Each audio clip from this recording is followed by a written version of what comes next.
All right, so I want to go ahead and get started with the forecast. So I want to tell you all what it looks like what it looks like for the rest of 2021. I can't believe we are in October. But the full year forecast for sales expected to be up somewhere between 10 to 15%. Now, would it have been possible for us to be up 20 to 25% in sales? What's our limiting factor? You said it earlier. Inventory. Inventory is our limiting factor. It would be up because people are moving here all the time. This is the motherland, right? Luckily, I was almost born here, so I know that. 2021 year-over-year sales expected to be up as much as 25% in some of the markets throughout Texas. Ooh. This is like my buy and holders. Like Garrett has the biggest SHIT grin, SHIT eating grin. That his grin outbeats every single one of you, right? Because he's been buying and holding, so he's been able to experience these values going up, right? So why are we seeing values go up? Again, whenever I just point to you, you just say, no, don't say supply and demand. Inventory, yeah, supply. Okay, good. Yeah, you just leave off the demand part, but we have that too. Yes, we have that too. So let's talk about some of the reasons why our inventory is so low. I put a list together of about 13 different reasons. It's not just one thing. It's about 13 different reasons why our supply or our inventory. So now you have me doing it. Thank you. Why our inventory is so low, and I'll read through them quite quickly. So uncertainty about what's coming. Did any of you guys in March of 2020 or May of 2020 say like, hey, the world's turning upside down. Why don't we put our house on the market? No. Why? Because you're afraid that you might lose your job. You might not have a place, right? And are the buyers that are coming into my home, are they in good health? Am I going to have to hand sanitize the entire house every time each one leaves? Like, what's my responsibility? Do I have someone who's immune compromised who's living in my household with me? Everyone's on Zoom now, right? So does that stream of buyers interrupt your day? We used to, when we put houses on the market, well, just go down to the local Starbucks. Now the Starbucks has removed all of the what? Inventory of chairs. We moved them all into this room. But they don't want you to sit there anymore, right? So where do you even go when you put your house on the market and you have a showing? And of course, kiddos meetings as well. And those low interest rates, not just motivating buyers to get in the market, but also motivating sellers to do what? Refinance their properties. And I don't know about you guys, but this last 19 months, more than ever, I have felt my home is my sanctuary. How many of you guys are homeowners? Higher. Keep your hands up, or only lower your hands. Keep your hands up. It's okay. I won't torture you that long. Lower your hands if you did not do some type of a home improvement project in the last 19 months. Yeah, just about everybody. You? Really? You did not. He's like, no, I'm not going to. He bought a new home. Okay. Trick question, trick answer. All right, I'll take that. So a lot of owners are refinancing, right? And making their home their sanctuary because they know they're going to be there for a while. The last market cycle, did that change how builders develop? They were no longer building speculatively. We build it, they will come. Now they're building only on spec. I think on average, and Brian, you said you're a home builder, before you even start the home, you have to have at least 10 offers on it in the drawer before you'll even put out the forms. Right? Yeah, exactly. So that's how builders are building right now. They're not building it in advance. Labor shortage, immigration policies, border crossing insecurity, stopping would-be contractors and laborers. And of course, the way we have socialized people. Like we've told people for years, I remember when I was a kid, it's like, no, you don't want to work with your hands. No, you want to go out and get a degree. The people who are working with their hands are making more money in their first year working with their hands than the person who's getting a degree is getting in college debt, right? So it's completely imbalanced, but it's creating that disruption is creating a lot of opportunity. Let's see, material shortage, supply chain disruption. It's only going to take you 6 weeks to get that dishwasher you just ordered, right? That's slowing down, putting more inventory on the market. Prices have gone up for both labor, material, land, city permitting. Oh, yes, your best friend, the city of Austin, can't wait to come in and fail you on something idiotic. For those of you who know, you know, right? So one part of the city, especially here in Austin, is saying, we need affordable housing. And the other part of the city is saying, I'm going to fail you on your inspection report at least 5 times on something that is really dumb. And it's going to take you twice as long to finish this property because of what I'm doing. Because do the inspectors love investors who are building houses? That would be no. That would be no. Are they like, hey, work with me. Show me what, hey, so we don't have to do this again. Show me what else is wrong. Lady, I'm not your builder. That's what someone has said to me. And I'm nice most of the time, right? So I should have told, I should have told the inspector, lock the doors. Let's see, the Elon effect. Elon puts on a cowboy hat, says I'm a Texan, and then everybody moves here, right? Some owners also want to keep their starter homes as rental properties. How many of you guys have done that? Kept your starter home as a rental property, right? Or use it for Airbnb. And of course, the institutional buyers, the hedge funds, are coming as well. And then of course, many houses are not going to foreclosure because we're from the government and we're here to help, right? So we're going to cause a major issue in the housing supply market.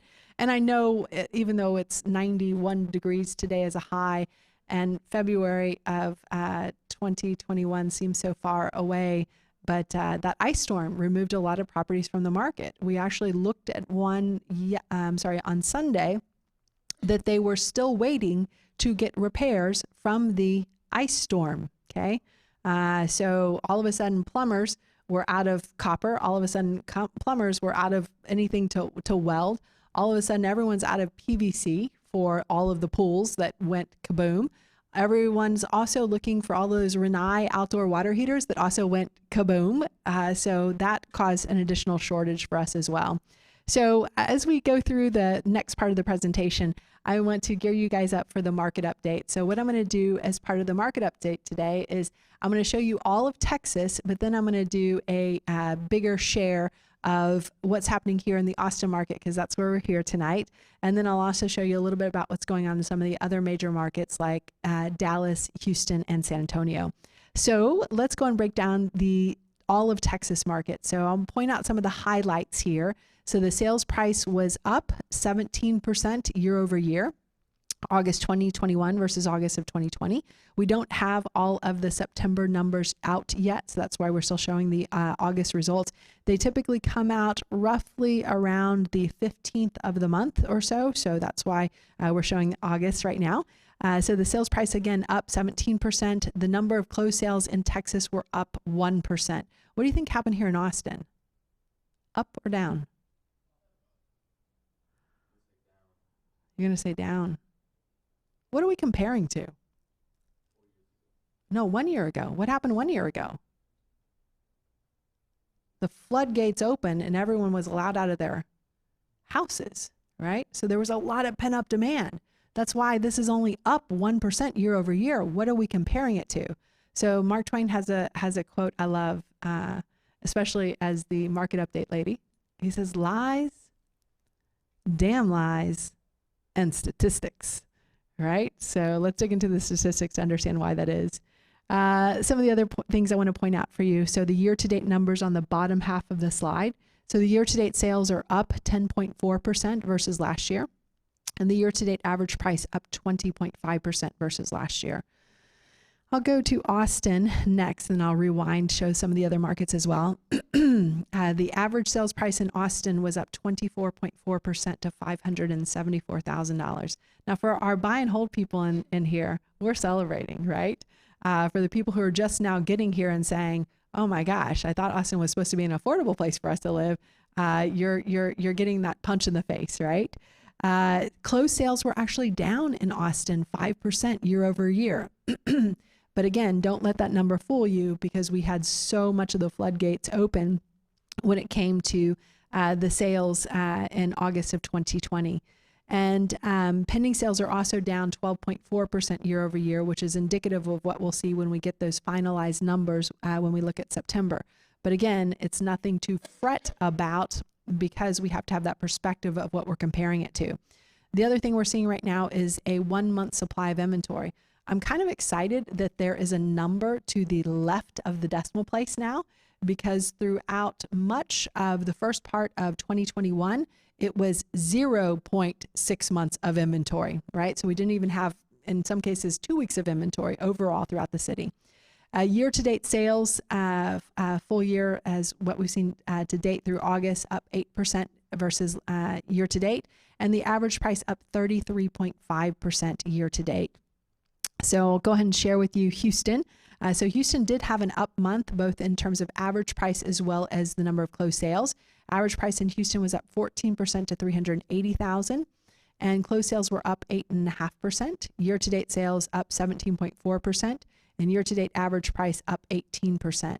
And San Antonio, who also had an up market in both sales as well as sales price, saw the average price increase to 19%, saw the closed sales up 2%. Year-to-date in San Antonio, sales up 9% versus last year. Year-to-date average up 17% versus last year. And then we'll do the Dallas and Fort Worth market. So the sales were down in Dallas 5%. But again, remember what we were looking at the same time last year. Dallas had even more sales. So that's why Dallas is down a little bit more. But the average price was up 19% to $418,000. Year-to-date sales are flat in Dallas, partially because hardly any inventory, partially, again, because 2020 was such a blowout year for Dallas specifically. But the year-to-date price in Dallas is up 22% versus last year. And then I know I explained it a few moments ago, but this is just a slide that goes into a little bit further detail about understanding why the home sales that were on a multi-month positive run hit a little snag in July, and why some of the cities, Dallas and Austin specifically, are still in that snag because it was such a blowout month with all of us being allowed to come out of our homes, and it hit Austin and Dallas a little bit more severely on both the run up as well as what it currently is right now. And again, remember those year-to-date numbers are still up 10% versus the same time last year. So, and we're forecasting those to continue to be up in spite of the very lack of inventory. We're seeing sales be able to punch through those lines anyway. And guys, for those of you all who are both here with us in person, as well as those of you guys who are here with us online, we want to do something a little different as part of our real estate investor training. So the way that we used to conduct training as part of the Real Estate Investor Association is that we would just tell you guys, hey, keep coming back to the meetings and you'll get more knowledge. You'll get more knowledge. And roughly what that looks like is after about 3 years, you'll know everything about what the market was 3 years ago, and you're going to have to start your learning all over again. So we realized throughout this last 19 months that was maybe a little bit inefficient. So instead of inviting you guys to come back to meeting after meeting after meeting to get educated on how to become a real estate investor at the speed of super slow, what we're doing instead is we are teaching a 3-day class to compress all of this knowledge in a course that will allow you to get going in your real estate business literally the Monday after we go through the course. So what will we talk about in this training? We're going to talk about the 12 investing strategies that we have used, again, to not just survive, but also to thrive in all of these different markets that we've experienced since 2003. We're going to talk about the marketing campaign so you can find deals even in this very tight market, and find those off-market deals, how to find them, also how to negotiate them. So we have something what we call the exactly what to say for the real estate investor to make sure you guys are aware of the objections, how to negotiate them, how to put a property under contract, and how to do it in an effortless manner so you don't feel salesy in the event that you don't want to be salesy. So we're going to teach you how to do that as well. And then you'll get to meet many of the members of the association who have been longtime members, longtime supporters who look to partner with other members and also look to allow you to access their funds so that you can fund all of your real estate deals. And we do something we call experiential learning. So we actually do a bus tour, but we're bringing the bus through technology, which has been such a beautiful thing over the last almost 2 years. We get to bring the bus tour to you. So we're doing like a live video of the houses so you guys can walk through them with some of the investors that are part of this association. To get signed up for that, you can head over to texasstarterkit.com, or you can click or scan the QR code that I've got here for you. And I will tell you that as we've been in this crazy upside down world over the last 19 plus months, we've done something very unusual, which is instead of charging a membership into the Real Estate Investor Association and a membership fee in order to join us at the 3-day training, right now we're doing it for free. So we're going to be doing it for free, probably as long as we are all still wearing masks, because we want to be able to give back even in this kind of wild environment and encourage investing and encourage investors getting started, even though the world is a little bit upside down. So I have some dates for you guys to be able to show up for this. So we've got some training scheduled for Dallas, for Houston, as well as for Austin. So these are all in the next several weeks. And for those of you guys who are online, you can get our current schedule for these trainings at texasstarterkit.com.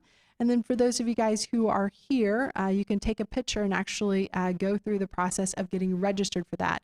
So for those of you who are used to ordering margaritas and fajitas using a QR code at a restaurant, as soon as you put your camera on it, you'll have a pop-up through Safari at the top, and you'll just click on that.